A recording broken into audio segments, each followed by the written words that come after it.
Assalamualaikum warahmatullahi wabarakatuh, saudaraku seiman. Ini adalah kajian ringan ilmu tasawuf yang hak, bagian pertama. Apa yang ada di benak saudara jika mendengar kata sufi? Ya, tentu saudara sudah diberi gambaran di banyak media internet bahwa sufi adalah sesat. Tapi tahukah saudara bahwa kata sufi itu hanyalah istilah, yaitu sebutan bagi orang yang belajar ilmu tasawuf. Jadi istilah sufi itu sama saja dengan istilah pelajar. Orang yang belajar di sekolah disebut pelajar. Begitu juga orang yang belajar di pesantren disebut dengan istilah santri.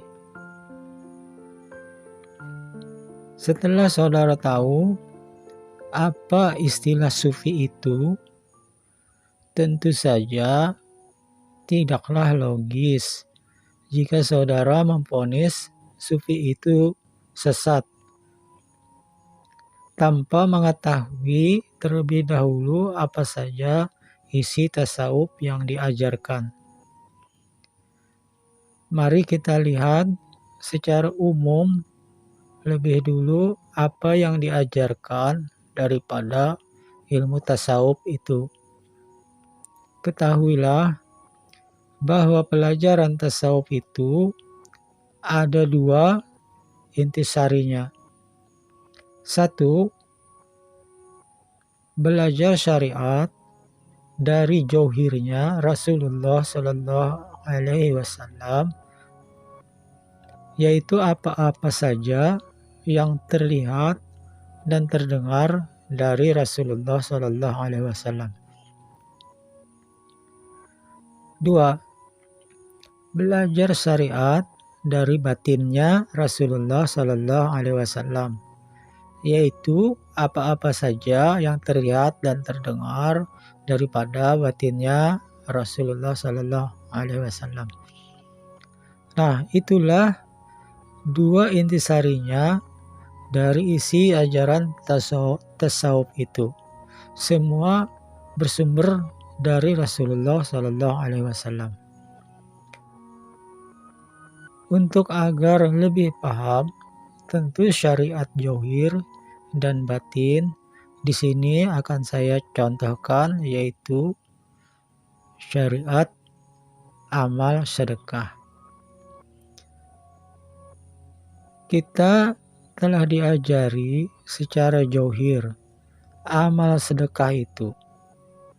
Amal sedekah itu adalah berbagi sesuatu atau memberi sesuatu kepada orang lain.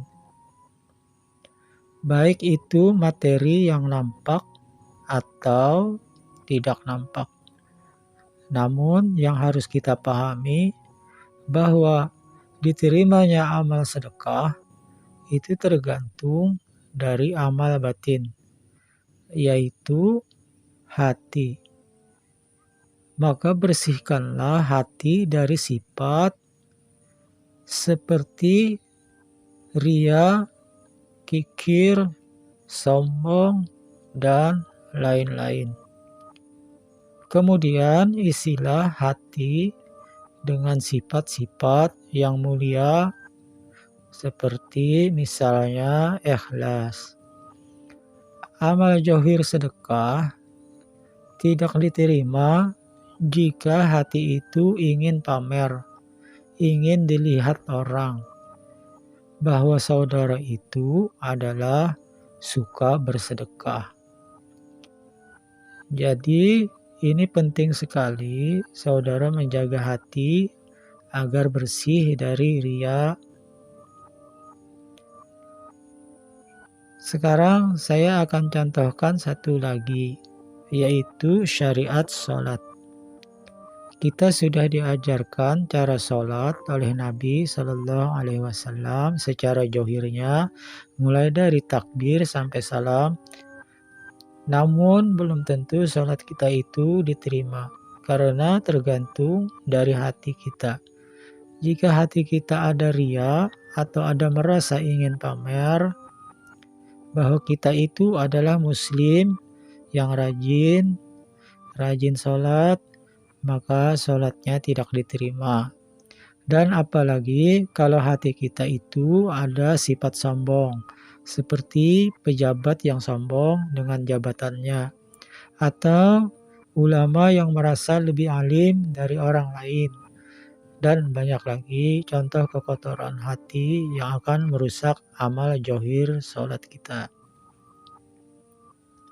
Diriwayatkan ada seorang yang alim yang ingin beramal selalu sholat di saf pertama, sehingga sampai bertahun-tahun amal itu dapat beliau lakukan. Namun pada satu hari beliau terlambat datang, sehingga beliau sholatlah di saf terakhir.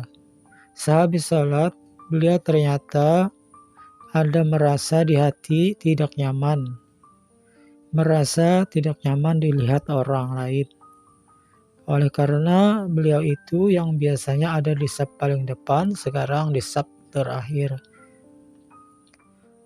Maka saat itu juga beliau sadar dan beristighfarlah beliau, dan beliau baru mengetahui bahwa sholat beliau bertahun-tahun selama ini ternyata itu berisi kekotoran hati, dan beliau pun mengqadha sholatnya setiap hari, semua sholat yang bertahun-tahun itu. Maka dari itu, pelajaran tasawuf itu sangat mengutamakan syariat batinnya, karena syariat johir cukup sekali saja belajarnya, sedangkan syariat batin itu sangat luas dan sangat dalam, serta tidak akan pernah selesai dipelajari sampai kiamat. Walaupun sudah belajar dan tahu batinnya seperti apa dalam beramal johir, namun semua itu haruslah juga dilatih. Misalnya bersedekah, bagaimana melatihnya? Maka bersedekahlah yang mana bisa dilihat oleh orang banyak. Kemudian pandanglah hatimu. Di lain waktu saudara bersedekahlah yang mana tidak ada orang tahu, tidak dilihat orang, dan pandanglah lagi hatimu. Apakah ada perubahan? Jika ada perubahan, itu artinya hati saudara ada sifat ria di hati. Akhir kalam, jika menurut saudara pelajaran di atas itu terdapat kesesatan atau penyimpangan, mohon diberitahu dan ditunjukkan di bagian mana yang menyimpang. Sungguh saya ini ingin sekali agar saudara mengoreksi saya, agar saya selamat dunia dan akhirat. Semoga hidayah ilmu selalu Allah limpahkan kepada kita semua. Amin ya rabbal alamin.